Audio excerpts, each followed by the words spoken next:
Bienvenidas y bienvenidos a esta sesión del Seminario de Literatura que organizamos aquí en la Biblioteca Pública de San Miguel de Allende. El día de hoy, pues estamos celebrando nuestro penúltimo evento de este gran programa, así que pues muchísimas gracias por acompañarnos. Todas estas actividades son posibles gracias a la colaboración con el programa DAC City Banamex y por supuesto a todo el increíble equipo de biblioteca que juntos y juntas pues realizamos estos encuentros.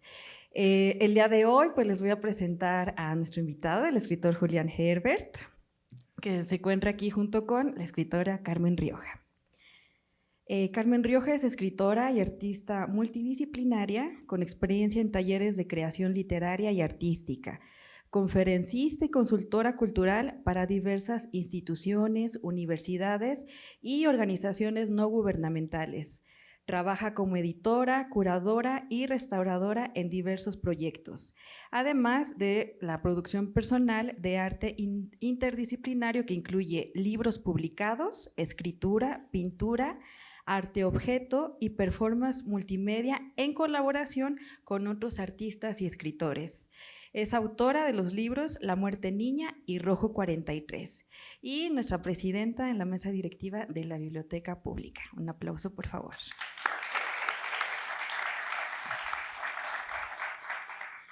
Julián Herbert es poeta, narrador, ensayista y músico. Su novela Canción de tumba lo consolidó como una voz singular en el panorama literario hispanoamericano. Residente en Coahuila, ha sido también promotor cultural, editor y profesor universitario. Su escritura, marcada por la ironía, la lucidez y una mirada crítica hacia la historia y la identidad mexicana, se extiende en géneros como la crónica en La Casa del Dolor Ajeno y el cuento como Cocaína Manual de Usuario. Además de su labor literaria, ha participado como vocalista en bandas de rock como Los Tigres de Borges, lo que añade una dimensión sonora y contracultural a su perfil creativo. Y el día de hoy pues, nos viene a hablar sobre Overol. Un aplauso, por favor, y bienvenidos.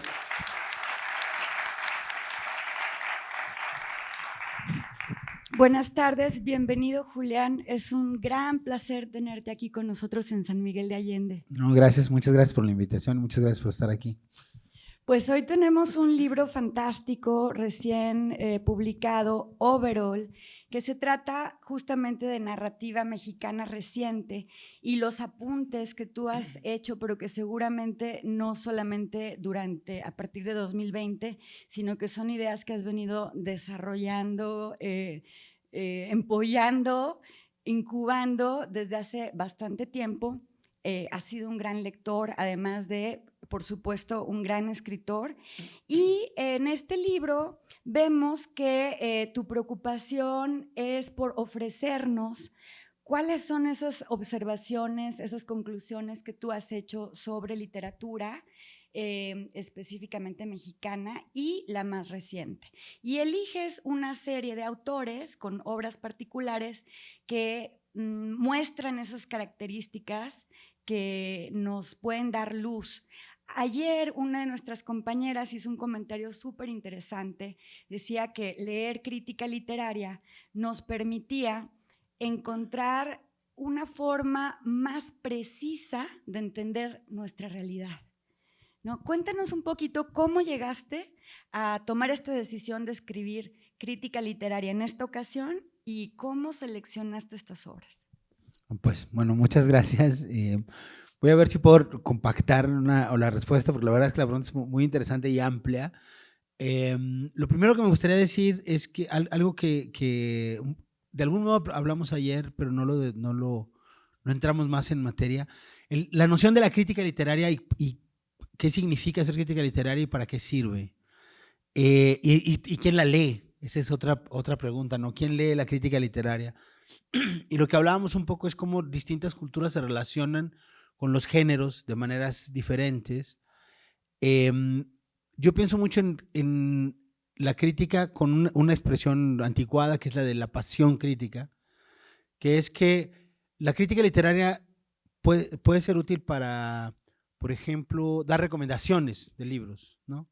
das una recomendación de, aquí hay una serie de autores, esa es una de las, perdón, de los usos que podría tener este libro. Yo digo, creo que estos libros de literatura mexicana, de narrativa mexicana reciente pueden ser interesantes para los lectores, ¿no?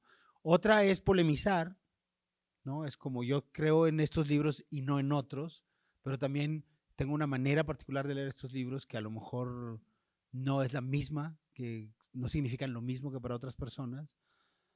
Y en última instancia, también pienso que la crítica literaria es un relato por sí misma.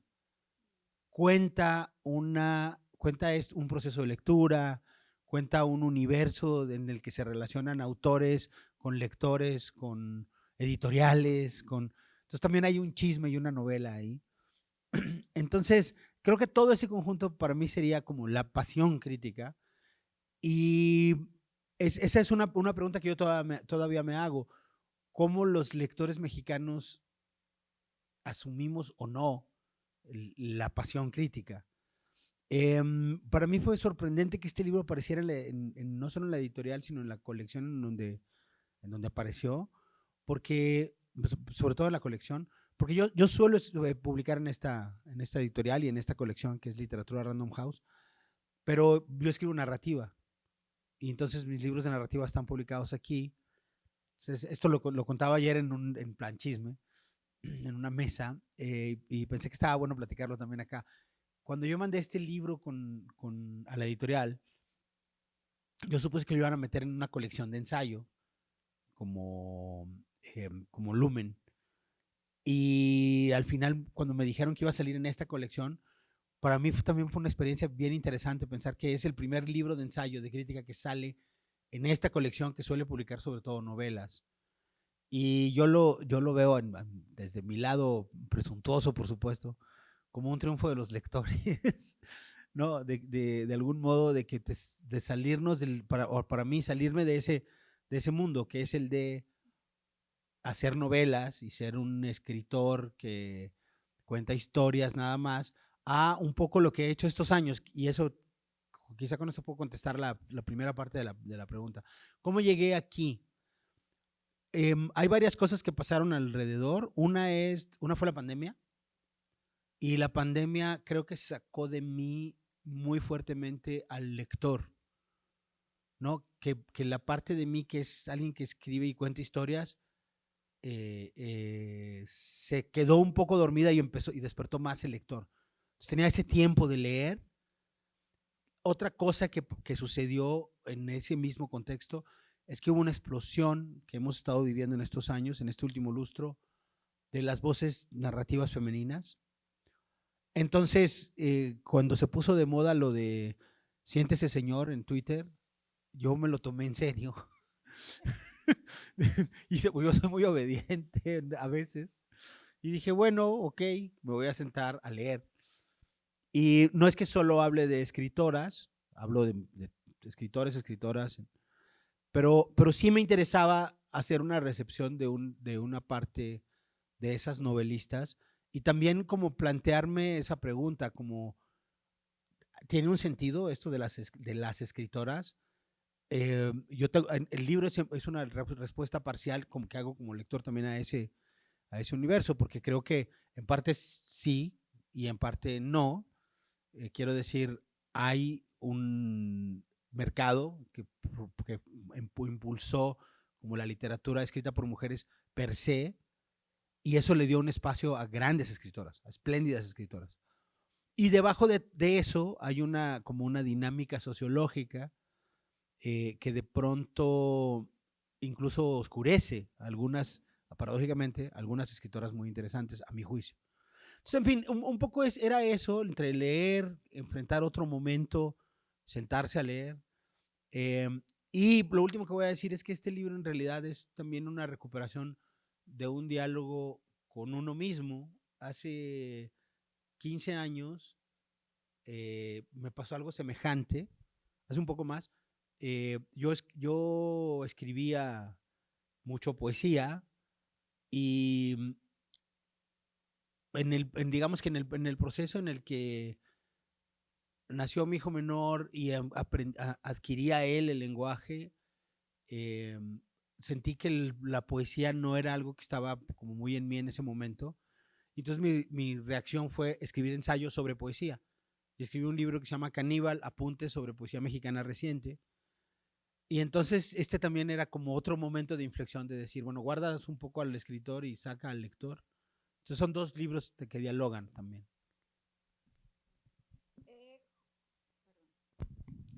Julián, ¿crees que este canon personal que tú nos ofreces y nos compartes nos ayuda a entender mejor esta realidad que sí tiene mucho que ver con los movimientos de las mujeres y un cambio de paradigma en la literatura? ¿Nos ayuda a entender un poco más la violencia, la desigualdad, las injusticias en México? Es difícil para mí contestar eso porque yo aspiraría a que sí. No creo que pueda yo decir eso directamente, pero sí, sí hay una aspiración en ese sentido. Lo que podría decir es que hay una idea que atraviesa el libro. El libro está compuesto de 3 secciones. La primera son ensayos largos sobre varios libros. Estoy hablando sobre varios libros a la vez, en los primeros ensayos. Luego la segunda sección es sobre libros en específico, algunas son reseñas, otras son como digamos reseñas largas, o sea ya como más ensayo, y cierra con 3 textos breves sobre 3 autores que a mí me interesan del pasado, que son José Agustín, Luis Zapata y Gustavo Sainz, que para mí dialogan de algún modo interesante con el presente. Pero hay una idea que resuena, que para mí ha sido importante en el libro, que es una idea que no es mía, sino de Alberto Vital. Alberto Vital tiene un librito muy bonito y pequeño que se llama 15 hipótesis sobre géneros. Y la primera hipótesis de él es que los géneros son un puente entre la literatura y la sociedad. Entonces a mí me interesaba como pensar en si los géneros literarios son un puente entre la literatura y la sociedad y hay una serie de mutaciones en el mundo social en el que vivimos, ¿cómo están mutando esos géneros?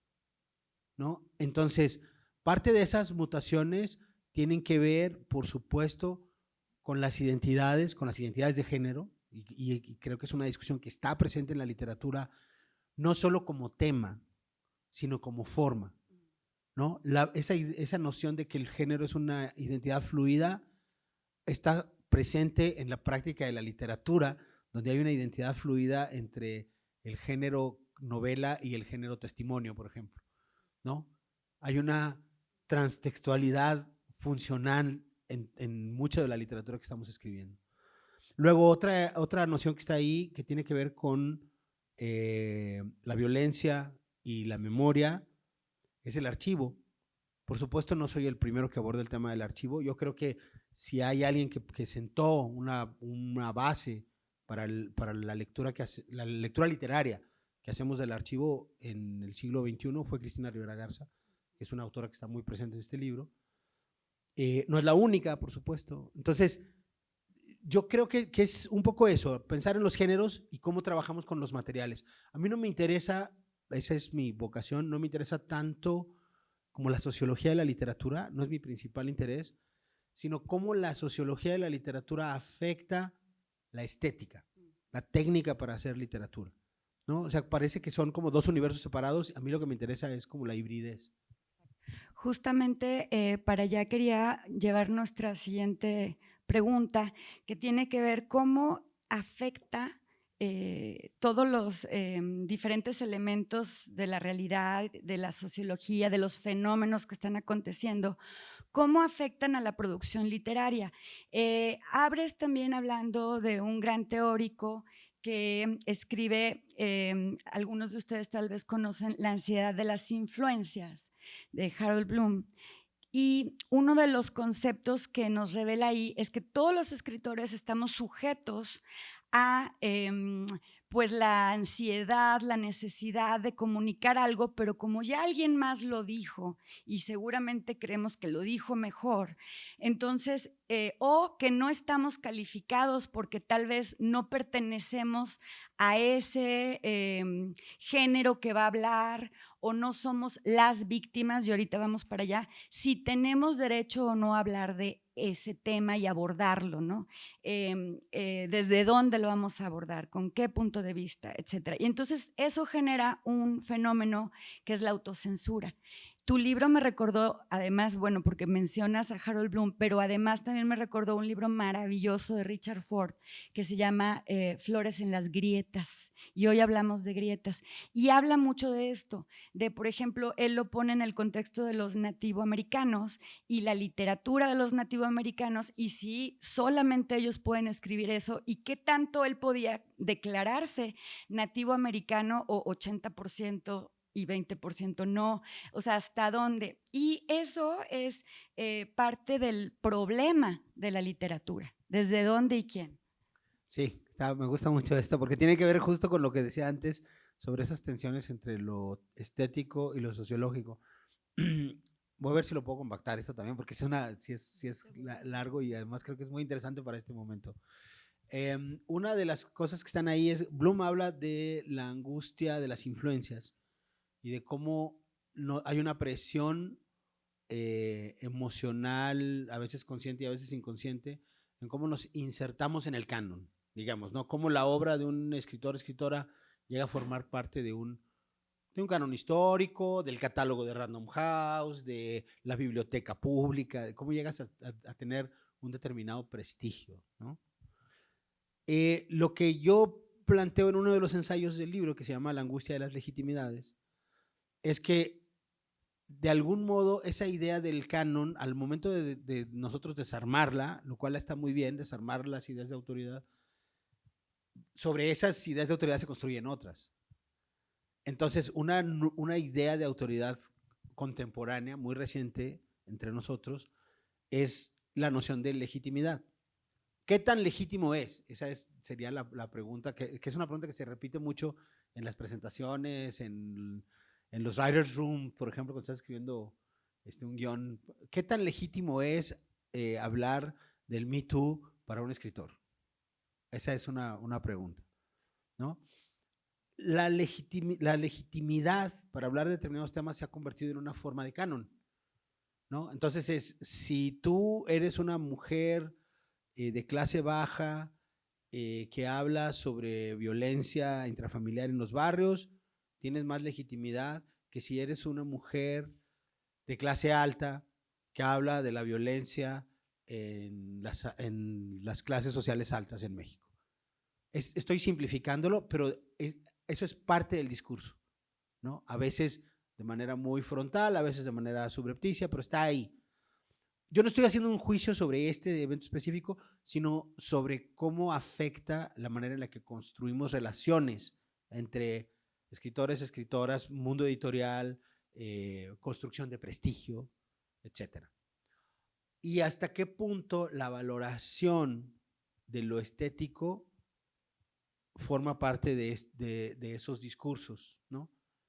Y entre otras de las cosas que creo que están ahí presentes es cómo afecta eso cosas como la venta de libros, ¿no? Y por ejemplo, hace rato hablábamos sobre Dalia de la Cerda en un taller. Entonces, ¿hasta qué punto la legitimidad te la da en este momento de la vida literaria? ¿Hasta qué punto la legitimidad te la da la crítica o la venta de libros? ¿Y qué tan significativo puede ser que alguien venda, no sé, 12,000 ejemplares de su novela y al mismo tiempo sea completamente avasallado por la crítica literaria, ¿no? O viceversa. No estoy diciendo que haya una respuesta única, sino que es una discusión relevante. Y para aterrizarlo en una cosa muy específica, voy a contar esta anécdota. Hace unos años, que está justo con eso abre ese ensayo del que hablaba. Hace pocos años fui jurado del premio de novela para jóvenes que convoca la UNAM, Universo de Letras. Fue relativamente fácil, no muy fácil, pero relativamente fácil escoger la novela ganadora. Había una novela que se titula Clara como un fantasma, que es sobre una chica que se llama, está narrada en primera persona, sobre una chica que se llama Clara, que atestigua accidentalmente el secuestro de una joven vecina que se llamaba Clara también, que se llama Clara también como ella. Y en el proceso construye una historia que no les estoy contando toda la novela, nada más es lo suficiente para que la quieran leer. En el proceso construye una especie de paranoia en la que ella tiene la sensación de que está desapareciendo. Entonces no sabes hasta qué punto de la novela hay una distorsión cognitiva del personaje y hasta qué punto estás leyendo una novela de fantasmas. Y eso hace que el libro se vuelva muy interesante y misterioso. En fin, fue relativamente fácil llegar a esa ganadora, me refiero a la novela, y los 3 jurados teníamos la idea de que era una escritora, que había una autora ahí. Y luego nos enteramos de que no, que era un chico, el autor, Alejandro von Duven, un escritor de Zapotlán. Desde la primera presentación de la novela ha habido esta tensión alrededor de esa novela de qué tan legítimo era para este autor contar una historia así, siendo él hombre. Y es algo que está en la discusión en el presente. Hay un sector de la sociedad que piensa que eso no es legítimo. Por otra parte, Anna Kornblum escribió un libro reciente, interesantísimo, que les recomiendo mucho, sobre el riesgo que corremos como sociedad de no poder contar historias que nos sean impersonales. Porque eso significa que estás confinado a contar solo aquello que se supone que te es legítimo y propio. Y eso significa que no podemos, que nos sectorizamos y no podemos dialogar con el otro, los otros, las otras, les otras, como cada quien quiera enfocar esas múltiples realidades. Y lo que Anna Kornblum dice es que en el fondo de esa idea que parece políticamente correcta, lo que hay es una complacencia con el mercado. Una complacencia con el mercado que te vuelve un como autoconsumidor de tu propia experiencia de realidad y no te deja confrontarte. Una de las herramientas de las que hablas justamente tal vez para contrarrestar este fenómeno es la existencia de la voz coral, de la polifonía también por ahí mencionas. Y como en la literatura actual hay un poco más de experimentación y entonces en algunos textos identificas que el incluir varios narradores, textos incluso que son periodísticos, insertarlos o archivos, permite como abrir esa caja y abrir ese abanico a que otras voces se integren y entonces tal vez le da legitimidad.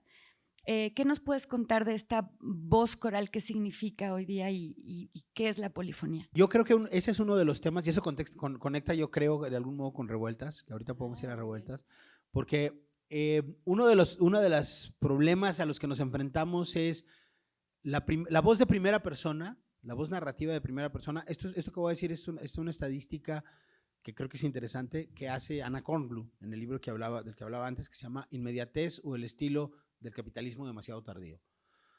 Dice Anna Kornblum que en el origen de la novela, en el siglo XVIII, empieza la novela como con una voz en primera persona, y por ejemplo en el Daniel Defoe, ¿no? en Robinson Crusoe, perdón, de Daniel Defoe, o con Laurence Sterne. Pero hay una idea como de diferenciar a quién es la voz del personaje y quién es la voz del autor. A veces los diferencias por épocas. Por ejemplo, el personaje está viviendo en el siglo XVI y el narrador está escribiendo en el siglo XVIII. Ahí haces una cierta diferenciación. En fin. Luego en el siglo XIX la primera persona decae y lo que domina es esta técnica de narrar en tercera persona, que es un instrumento muy fino. Ahora luego se volvió tan tradicional que perdimos de vista lo extraño y fino que era durante el siglo XIX ese instrumento, y luego en el siglo XX empieza a subir un poquito, la primera persona se mezcla con, hay novelas que están en tercera y novelas que están en primera, y en los años 40 sube un poquito más, no mucho, la primera persona, y en los años 70 se dispara la voz de primera persona, y a partir del siglo XXI se dispara la voz de primera persona autobiográfica. De modo que en este momento lo que domina el mercado literario son las voces de primera persona, de primera persona autobiográfica. Silvia, que es muy lista, me hizo ver el otro día, con mucha razón, que claro, esa es una cifra que funciona mucho mejor cuando hablas de la lengua inglesa, y en lengua española es un poco distinto. Esa observación todavía tengo que incorporarla a esta dinámica, ¿no? Pero bueno, lo que a mí me interesa decir aquí es que frente a ese predominio de la primera persona autobiográfica y de la autorreferencialidad narrativa, hay una serie de voces que a mí son las que más me interesan, que se han autocuestionado, sin excluirse incluso, se han planteado cosas. Otra vez creo que una de las figuras ahí es Cristina Rivera Garza. En Autobiografía del Algodón, lo que hace Cristina es recuperar una historia familiar. Su historia familiar es que su abuelo trabajó en Estación Camarón cuando era joven, y ella sabe, lo sabemos por los documentos, que en esa misma época en la que el abuelo de Cristina Rivera Garza estuvo ahí, José Revueltas fue a ese mismo pueblo a tratar de organizar una huelga.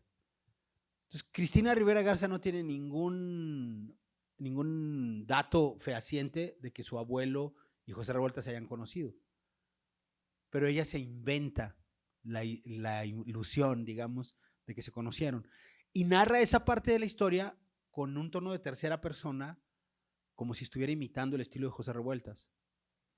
Y luego en un capítulo más adelante empieza a narrar en primera persona, desde el presente, el viaje que ella hace con una amiga por carretera para llegar a conocer ese pueblo. Ese libro se desdibuja de algún modo las fronteras entre los géneros y también entre los narradores.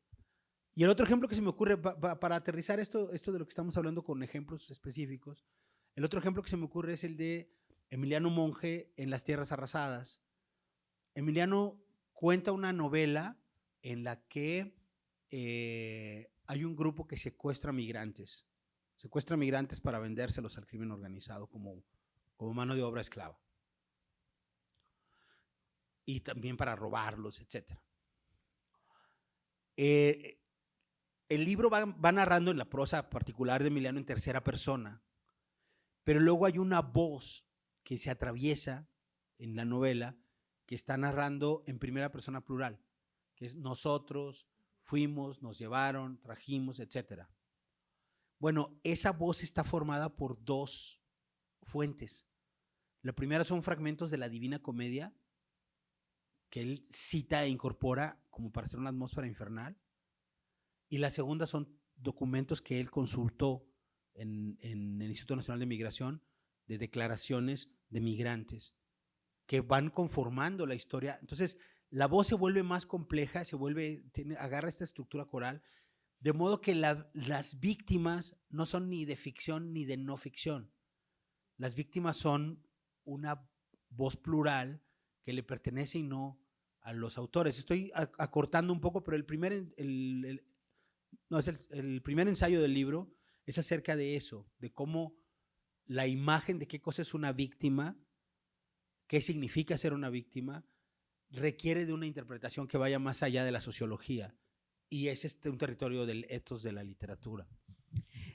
Quisiera, antes de abundar en el tema de José Revueltas y por qué está como lo identificas como que está en el fondo de estas novelas, y por supuesto me remite a La Pando inmediatamente, pero también quisiera puntualizar esta capitalización de los conceptos como las víctimas en el mercado.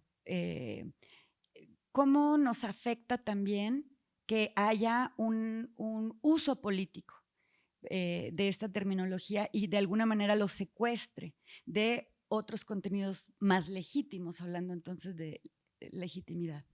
Claro, lo primero que diría es, víctima es una palabra que ocupa un lugar súper complejo en la realidad social y en la realidad simbólica, ¿no? Una víctima, esto no es nada, que es nada nuevo, la noción de víctima tiene un vínculo no solo sociológico, sino también antropológico, cumple una función en las sociedades y eso le da una carga que va más allá de la experiencia de cada uno de nosotros.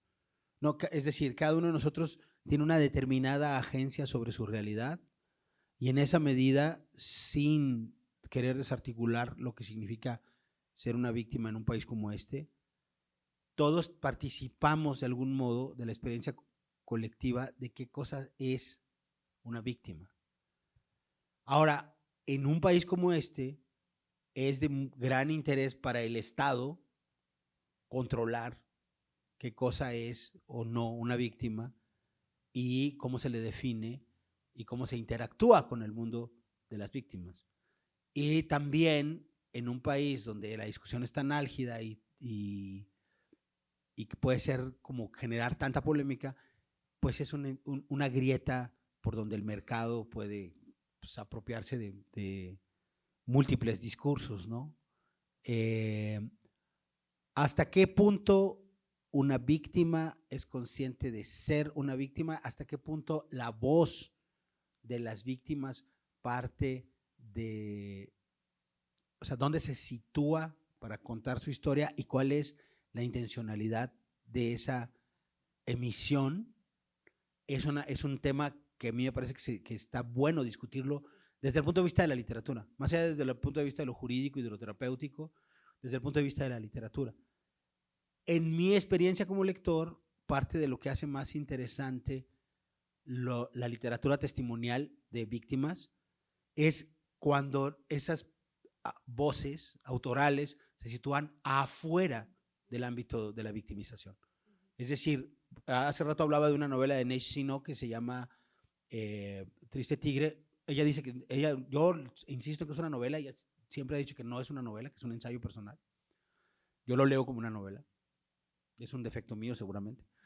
Lo que quiero decir es que el libro de Neige Sino me parece que es espectacular. Es un libro de lo más consistente que hay, escrito por una víctima de violación durante un largo periodo por parte de una figura familiar. Es una historia terrible, pero lo que le da a ese libro, creo yo, su mayor peso es la capacidad de la narradora para no narrar desde la voz de una víctima, sino narrar desde la grieta de impersonalidad que está más allá de la victimización. Entonces también creo que uno de los ejercicios de la literatura es ese, como tratar de construir esas formas de restauración que están más allá de la victimización o de la condición personal de ser una víctima. Y en uno de los ejemplos que uso, que es con lo que abre el libro, en realidad, es cuál es el lenguaje real, digamos, entre comillas, de las víctimas y hasta qué punto ese lenguaje no ha sido atravesado por la ficción. Lo que cuento yo ahí, lo digo muy rápido ya para cerrar esta fase. Me contratan para ir a dar un taller de literatura testimonial con familiares de personas, como familiares de víctimas de desaparición forzada en el norte de Coahuila. Entonces voy a una comunidad que se llama Allende, Coahuila. Un colega da su taller en Torreón, Coahuila, y yo voy a esta comunidad que se llama Allende, este municipio que se llama Allende. Lo primero es que Jaime, Jaime Muñoz Vargas, quien hizo su proyecto en Torreón, pues se encontró con otra clase social. La mayor parte eran mujeres. Creo que todas eran mujeres, en el caso de Jaime. Todas las madres, esposas, eran de clase media, escolarizadas por lo menos hasta la preparatoria. El grupo con el que a mí me tocó ir a trabajar para hacer esta recuperación del testimonio, de los familiares de las víctimas, la mitad no estaban alfabetizadas. Entonces, ahí hay un tema acerca de cómo recuperas el testimonio y cómo lo conviertes en lenguaje escrito, ¿no? La tecnología de recuperación. Y muchos de los testimonios que conocemos que vienen del Instituto Nacional de Migración, por ejemplo, primero son recuperaciones orales. Segundo, tienen una marca que modifica el testimonio, que es que el que está levantando el testimonio es un güey con uniforme. Eso modifica, es decir, el narratario modifica el testimonio también. Entonces, hay una ficción ahí también construida, aunque parezca que no hay ficción, ¿no? La realidad construye capas de ficción. Esto de darle voz a las víctimas es una frase bastante lugar común, pero pues desde la creación del coro en el teatro griego que le daba la voz al pueblo, hasta estas obras literarias que permiten sí ofrecer una perspectiva más legítima, con técnicas, como bien dices, depuradas. Y vamos ahora sí a José Revueltas. ¿Por qué hablar, por ejemplo, de cómo él logra, pues desde adentro de la cárcel, por ejemplo, darle esa voz a los presos sin hacer juicios de valor? Claro, eso, la idea que subyace para mí está, igual voy a tratar de decirlo de la manera menos técnica posible, pero es un tema que me obsesiona desde hace más de un lustro. La primera novela de José Revueltas es Los muros de agua. Revueltas publica esta novela en los años 40, pasan los años, publica otros libros. En 1949 José Revueltas entra en una especie de ostracismo por sus pleitos con la cúpula comunista. Y durante 10 años no publica obras relevantes. Y a principios de los años 60 se cumplen 20 años de Los muros de agua, espero no estar equivocándome de fechas. Los muros de agua debe ser de 1942 y la reedición de Los muros de agua es de 1962. Y le piden un prólogo para ese libro. Entonces, si ustedes abren, Ediciones Era tiene la colección de la obra narrativa completa en 3 tomos de Revueltas. Si ustedes abren el primer tomo, lo primero que te encuentras de José Revueltas es el prólogo a Los muros de agua. Y esa es su poética. Aunque no la escribió en los años 40, la escribió en 1962. Y en esa poética, Revueltas dice que lo que él trata de hacer es algo que llama realismo dialéctico. Me parece que es una forma de crítica de la literatura que sería muy relevante para un momento como este, en el que estamos hablando mucho de la experiencia personal, de una narrativa sin filtros, en el que estamos tan expuestos al Facebook, por ejemplo. Lo que pasa en el Facebook es lo cotidiano, lo inmediato, lo que plantea Revueltas en su noción del realismo dialéctico es una mediación. Es decir, y lo dice más o menos así, dice, la realidad viene cruda. La realidad tiene que ser editada para convertirse en literatura. Y lo que dice Revueltas es que hay una especie de lectura simbólica que hacemos, una edición. Dice que la realidad tiene su manera de hacerse seleccionar. Ese es el tipo tiene su lado moridor, dice también. Que ya es cuando llega como, parece que está escribiendo como filósofo alemán, ¿no? pero esta idea básica de que la realidad viene dada de un modo y cuando nosotros seleccionamos ciertos momentos, ciertos puntos de vista, ciertos elementos de esa realidad y los combinamos para construir realismo, es cuando creamos, él habla de un realismo dialéctico, es cuando creamos una realidad crítica.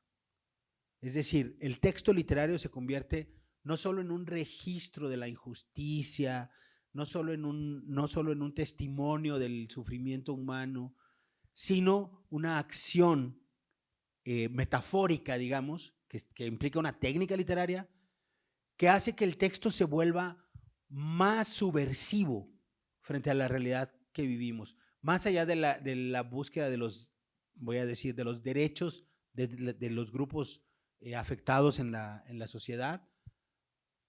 El peso está en libros, por ejemplo, como Temporada de Huracanes, de Fernanda Melchor, que es una novela que justo trabaja, creo yo, con las teorías, las tesis de realismo dialéctico de las que habla Revueltas. Entonces ahí es para mí donde está esta conexión de estos libros y estos autores y autoras que a mi juicio retoman la herencia intelectual de Revueltas para construir una literatura más compleja. Hay una clave aquí padrísima que nos deja Julián cuando hablas del concepto del fotograma inicial.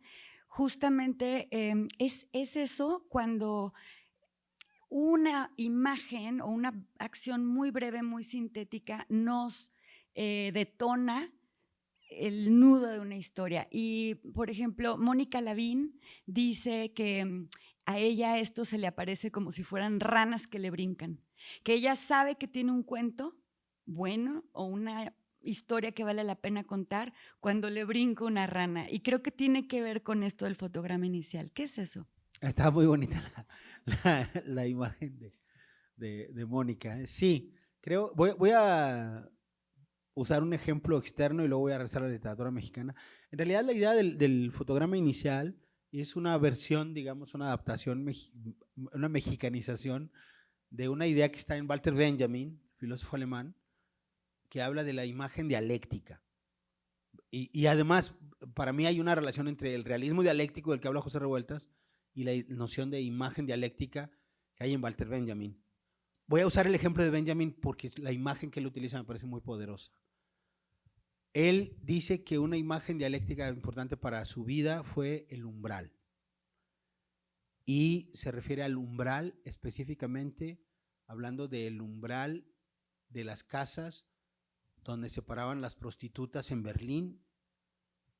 Y él pasaba por esas calles y las veía cuando venía de la escuela, cuando venía de la universidad. Entonces lo que dice es, primero, el umbral es un portal, es una puerta, pero no está completamente definida o marcada, ¿no? No sabes dónde empieza y dónde termina. Hay un foco, hay una luz ahí, pero esa luz está deformada por la sombra, ¿no? Y debajo de ese foco, de esa luz, está parada una mujer. Y este joven que viene de la escuela tiene una pulsión de deseo por esa mujer. Y al mismo tiempo que tiene esa pulsión de deseo, tiene la culpa, ¿no? Lo oprime la culpa del deseo sexual.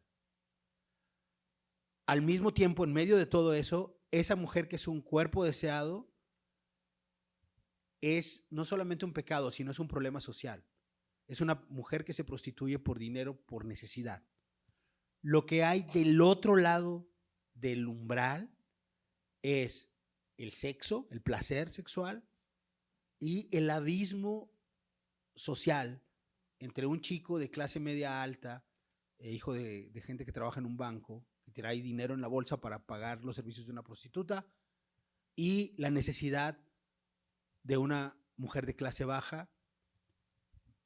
Todo eso, dice Benjamin, todo eso está construido en esa imagen que además ahí hay una luz que hace que muy evidente algo, pero está toda la parte del umbral que está en sombras, que es lo que no puedes ver del todo y no puedes definir del todo.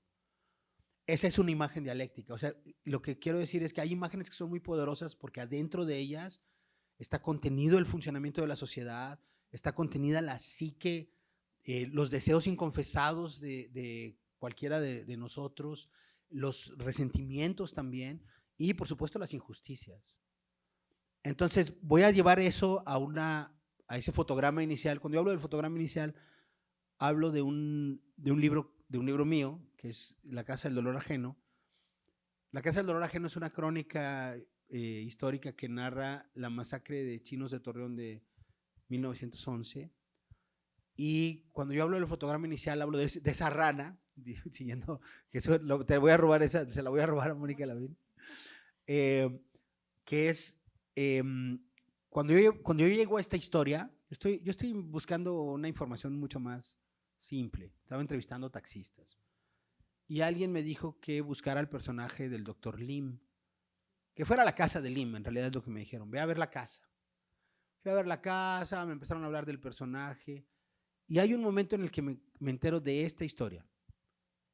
Lim era chino, era de origen chino, en la batalla de Torreón de 1911, en mayo de 1911. Y en la madrugada hay una pausa de la batalla, él está en un puesto de la Cruz Roja y sale a fumarse un cigarro. Y alguien llega en un coche y le dice, doctor, escóndete porque están matando chinos en la calle. Y la respuesta de Lim es, ¿dónde? Y dice, están masacrando a toda la comunidad en la plaza. Y Lim agarra una camilla y le dice, llévame. Entonces lo lleva el conductor de este coche a la plaza. Cuando llega hay una turba, la turba se da cuenta de que hay no un doctor sino un chino adentro del carro, rodean el carro y empiezan a golpearlo, el conductor sale huyendo, deja solo a Lim y Lim está a punto de ser linchado en medio de la plaza de Torreón y en ese momento aparece un jinete que entra con su caballo arrollando a la multitud, agarra a Lim del carro, lo saca y lo salva, lo lleva preso, pero lo salva de ser linchado en ese momento. Para mí esa imagen tiene dos momentos que me parecieron muy poderosos. El primero es que cuando Lim está fumando su cigarro y le dicen están matando chinos allá afuera y él dice llévame, no es un chino, es un doctor, ¿no? Es como la autopercepción, ¿no? Eso me parece un gesto súper conmovedor del personaje, me parece un gesto súper heroico, pero también creo que es un gesto inconsciente, porque no siento que Lima fuera un tipo que como iba a ser muy valiente para defender a la raza china, sino que él no se veía a sí mismo, o sea, su autopercepción no es la de un chino, es la de un doctor, y quiere ir a donde están sucediendo cosas violentas que están afectando a otros seres humanos. Pero la segunda imagen dialéctica que hay ahí, la segunda, el que cierra el fotograma, es que alguien a caballo llegue a rescatar de la muerte violenta a un hombre que está en un automóvil. Porque es como la fuerza del pasado, ¿sabes? Como parecería que el caballo es un western, sí, como esa violencia del viejo oeste, y lo que estaba sucediendo alrededor del carro era mucho más salvaje. Entonces parece como si el caballo fuera más civilizado que el coche. Y esa imagen me gusta mucho. Es una gran novela, La Casa del Dolor Ajeno. Y justo hablando de este punto, de cómo las voces de otros personajes pueden aparecer en las novelas. Este libro, todo el mundo tiene que tener este libro y lo tenemos a consulta para préstamo aquí en la biblioteca también. Es también un gran listado de recomendaciones y entonces es uno de esos libros que te lleva a otros libros, que te lleva a otros libros. Me encanta que sea así y me lleva a pensar en la importancia de las antologías y te platicaba que la maestra María Luisa Puga nos decía, si quieren ser escritores tienen que leer la mayor cantidad de antologías que puedan y no lean solo las antologías que publica la SEP o solo las de tal editorial o las de los grandes autores y editores, no, lean todas las antologías, las de los pueblos, las de los escritores menores, porque eso permite justamente tener como más abierto el panorama y que haya permeabilidad. Y tú tienes aquí en el libro una imagen maravillosa, si nos puedes contar de esto antes de pasarle la palabra a todos ustedes, sobre un concepto que es la jaula de pájaros y cómo pueden entrar y salir todas estas voces, pero al mismo tiempo las contienen, ¿no? Estos cantos. Claro. Sí, bueno, decía hace rato que el libro está enfocado en autores y autoras publicados en los últimos años, del 2020 más o menos para acá. Hay algunos que son un poco antes, algunos casi 8 años antes, pero bueno, ese es, digamos, ese es el panorama. Y los 3 últimos textos son de autores y de libros que están un poco más en la tradición. Uno es El rock de la cárcel de José Agustín, para hablar de cómo lo autobiográfico, que está tan en el presente, ya estaba de algún modo dado en otros momentos de la literatura mexicana.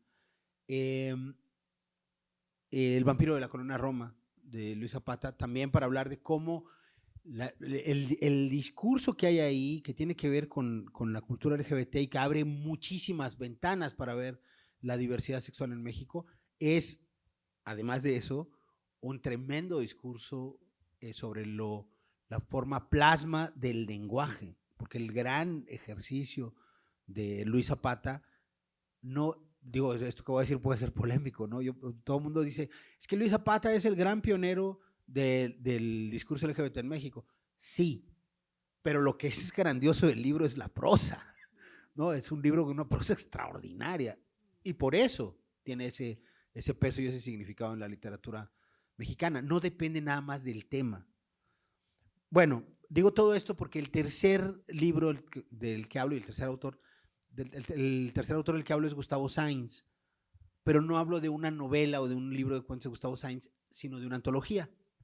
En 1980, Gustavo Sainz compiló una antología que para mí, como lector, es básica, que es Jaula de Palabras, y que tiene justo este peso de lo que decías de María Luisa Puga. Es un libro que ya no se consigue. Yo he tenido que conseguirlo 2 veces. Si hay algún heroísmo bibliográfico tengo, es que he conseguido 2 veces Jaula de Palabras. Una vez lo conseguí y se lo presté a un amigo, y esto es verdad, mi amigo se suicidó y yo no tuve corazón para hablar con sus familiares y pedirles el libro de regreso. Y me costó mucho trabajo encontrarlo la primera vez. Y entonces otro amigo, él sí voy a decir quién es, Luis Jorge Bone, supo esta historia y él me dijo, yo te regalo mi ejemplar. Entonces el ejemplar que yo tengo en mi biblioteca de Jaula de Palabras perteneció a Luis Jorge Bone, que es otro escritor que admiro y quiero mucho.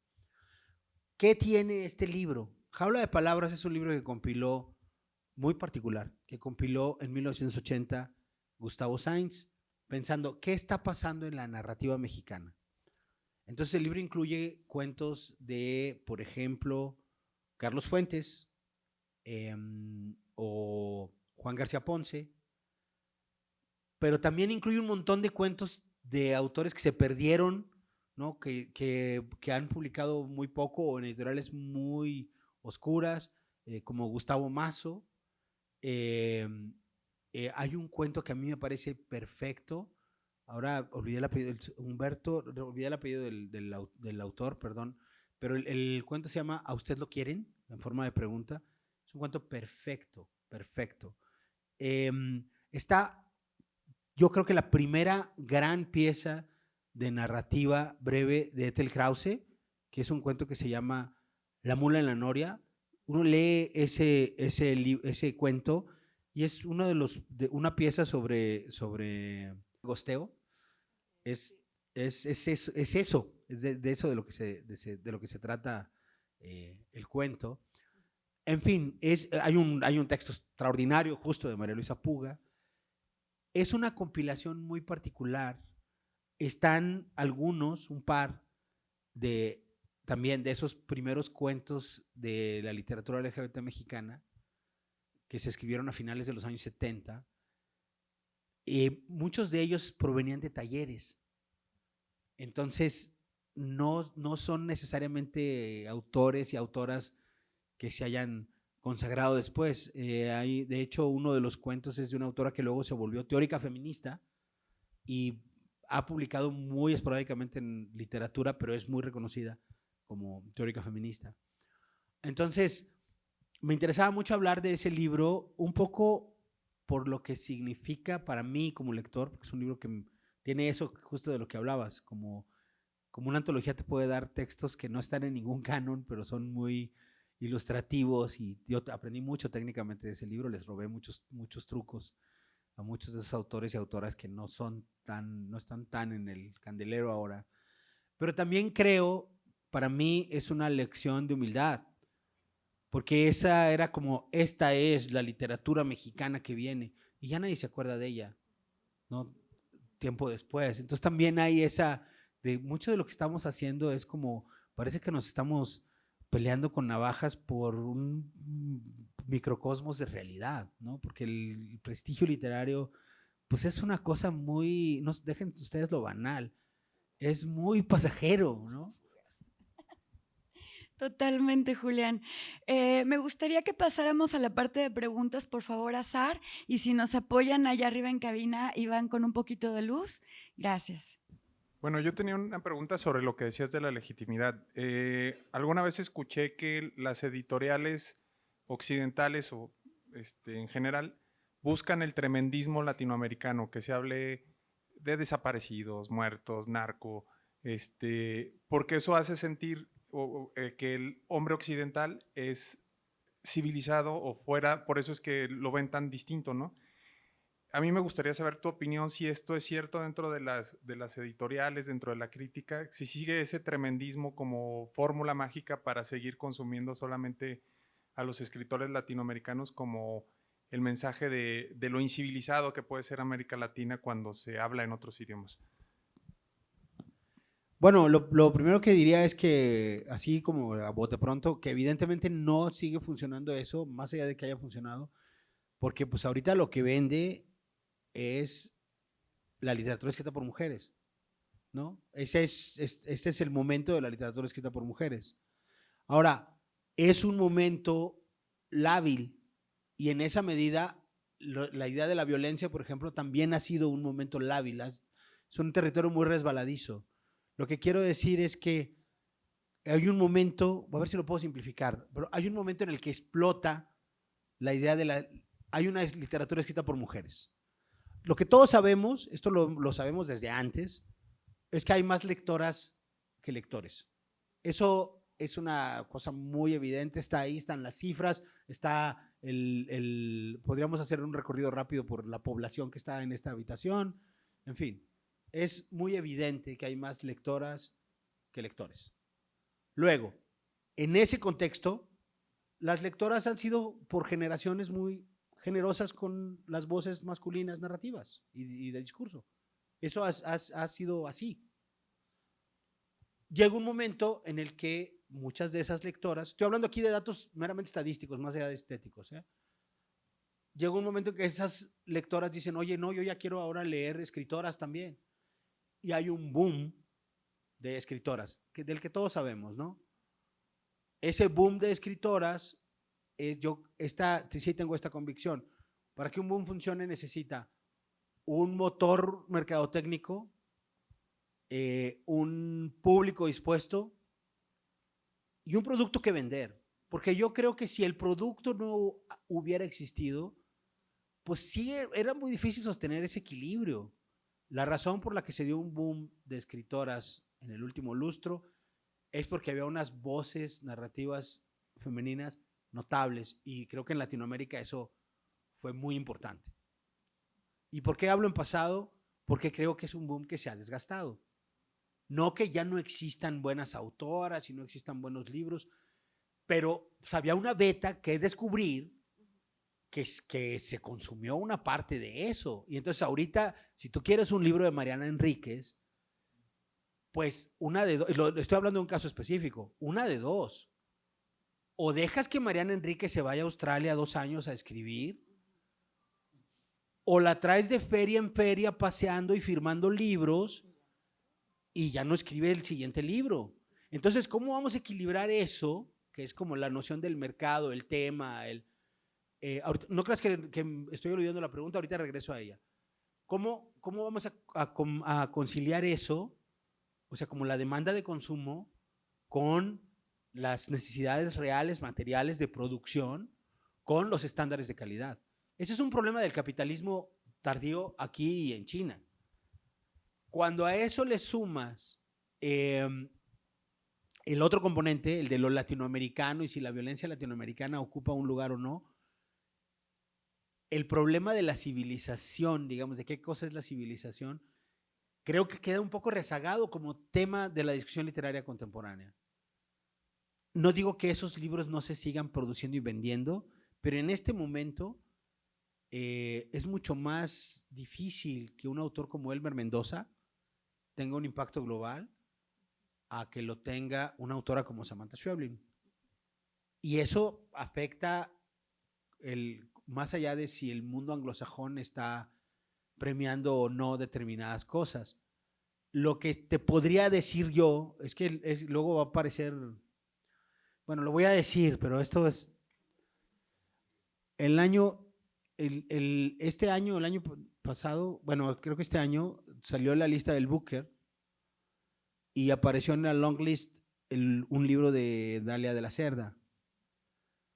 Y cuando salió la noticia, una autora, no un autor, una autora, estábamos en una reunión y una autora, una escritora, dijo, ha de tener muy buena traductora, man, porque, y esto que estoy diciendo es, hay un adelgazamiento estilístico muy evidente, no en todas, en varias de las autoras contemporáneas. Hay un adelgazamiento estilístico. No estoy diciendo que las escritoras sean malas, ¿no? Pero eso está pasando y lo que está adelgazando ese tensor de la literatura escrita por mujeres no es el talento de las mujeres, es la voracidad del mercado. Entonces, si podemos separar esas dos cosas, la literatura escrita por mujeres que viene, su gran reto es que estas escritoras les demos chance de que se vayan a su casa y se sienten a escribir. El siguiente libro muy chingón que van a escribir sin duda alguna. Pero si hace poco alguien publicó, hubo una mesa en ERA y estábamos en la mesa Luis Jorge Bone, Eduardo Antonio Parra y yo. Y alguien puso en los comentarios, ¿cuándo van a hacer una mesa con escritoras?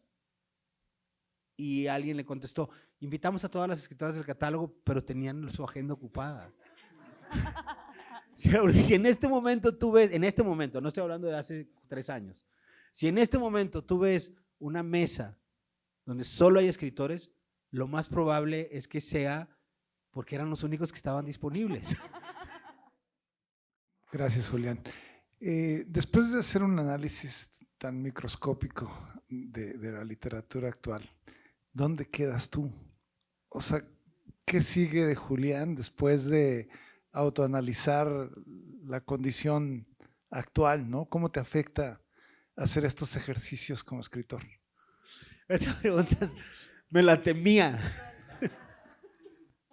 No, todavía no estoy seguro, no sé qué sigue. Hay toda una fantasía neurótica debajo de estos ejercicios. No son, hay una parte ahí que tiene que ver con, por ejemplo, el haber empezado a escribir una novela y no saber para dónde iba esa novela en un momento dado.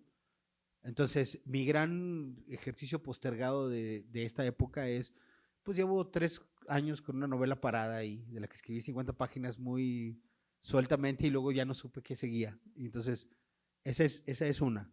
Hay una fantasía revueltiana también debajo de todo esto. Les contaba hace rato que hay un momento en el que a Revueltas lo castigan. El Partido Comunista lo castiga. Y Revueltas obedece y se va a hacer, porque Revueltas en el fondo era un tipo como una conexión mística muy extraña. En el fondo era un hombre religioso, profundamente religioso, un ateo profundamente religioso. Entonces hace como una especie de examen de conciencia y se retira de la literatura. ¿Qué hace Revueltas cuando se retira de la literatura? Para mí fue un descubrimiento, se pone a escribir guiones de cine. Y es la época en la que escribió el guión de La diosa arrodillada, y es la época en la que escribió el guión de La ilusión viaja en tranvía, y En la palma de tu mano, que trabaja con Roberto Gabaldón haciendo unos guiones preciosos. Esa pregunta yo descubrí tarde para mí, como en la generación, que me interesaba escribir para cine.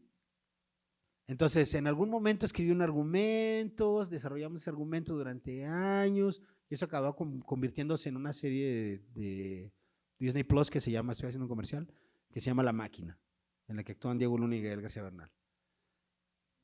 Y trabajé también en un guión de una peli que se llama Casandro, y entonces me enamoré de la práctica. Entonces, en este momento, yo no sé bien qué sigue. En este momento, yo estoy muy enfocado en escribir guiones porque no son míos, porque es un trabajo muy artesanal y muy técnico, y no es el crédito que te dan es muy poquito. Y para mí fue bueno bajarme del camión del crédito, ¿no? Y decir, bueno, lo que estoy escribiendo ahorita es muy colectivo, el cine es muy técnico, es muy colectivo, es una artesanía, y a mí me ha dado mucho, a lo mejor eso es lo que sigue, la sensación de que yo escogí este oficio por lo que tiene de artesanal. Julián, muchísimas gracias. El texto me ayuda a establecer ciertos diálogos con otras personas que son muy interesantes. Entre ellos, como dijiste, pues recuperado mucho a Cristina Rivera Garza, ¿no? A mí de ella me parece todavía muy confuso, me estás ayudando a entenderlo con tu texto, el concepto de escritura desapropiada, ¿no? Es decir, esta recuperación de voces que apela más a una comunidad. Por ejemplo, a mí me parece que alguien que lo hace muy bien es Sara Uribe con Antígona González. Y bueno, a lo mejor es un poco ingenua la pregunta, pero hablabas en el taller del contexto ecológico, ¿no? El tiempo, el espacio, y esta última parte que me interesa mucho, que es la conciencia. El autor ahora es el que está encargado de hacer la artesanía de la escritura. ¿Es más un recopilador que muestra, o es un confeccionador intencional, o tendría que ser un confeccionador intencional de una conciencia? Yo sé que son ambas se conllevan, pero ¿cuál sería más en ese sentido? Yo creo que estás tocando justo el conflicto para mí, como generacional, que yo tengo con Cristina Rivera Garza.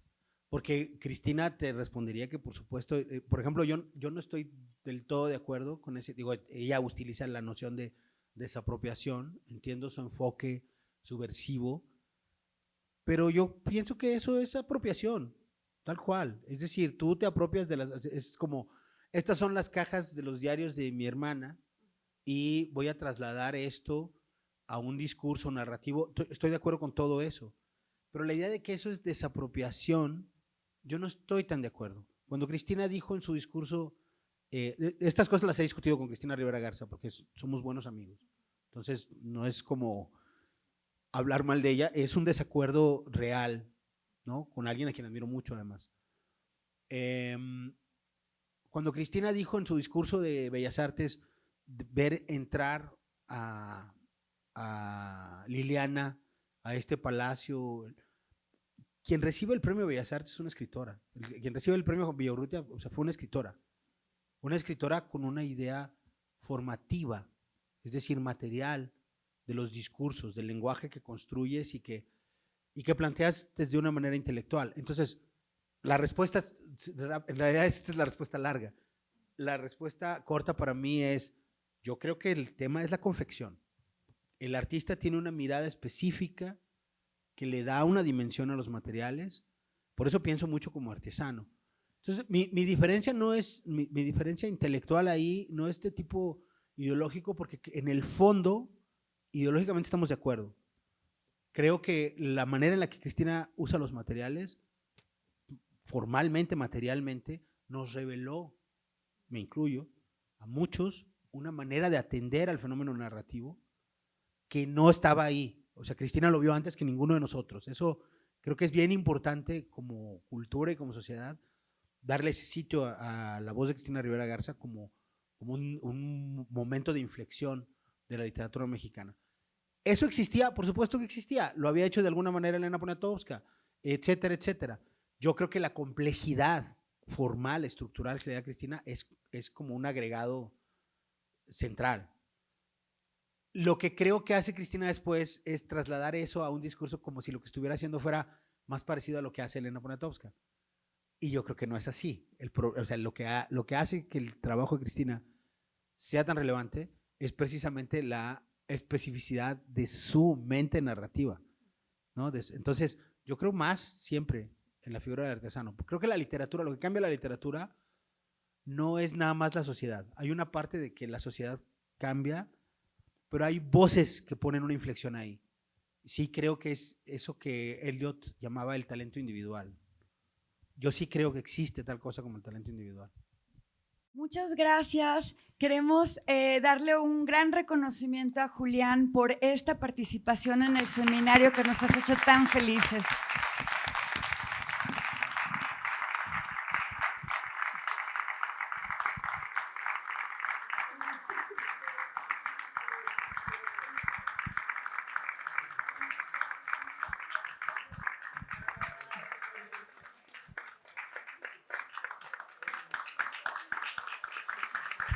El pequeño lector, que es el gran lector en realidad, un reconocimiento, y ya saben ustedes, el cacomixle del seminario.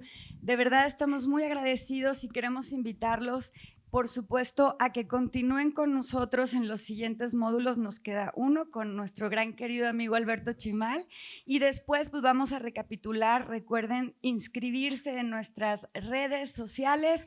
Estas conferencias están en el canal de YouTube, se están recopilando para que ustedes puedan disfrutarlas todas, y también tenemos un libro donde se pueden apuntar su correo electrónico. Por aquí Azar se los puede proporcionar para que reciban los anuncios de los próximos eventos. Muchas gracias al equipo. Por allá están Iván, por acá tenemos a Ari. Muchas gracias a los fotógrafos y a nuestra querida directora Marí Moebius, a Sara Hernández, bibliotecaria. Gracias.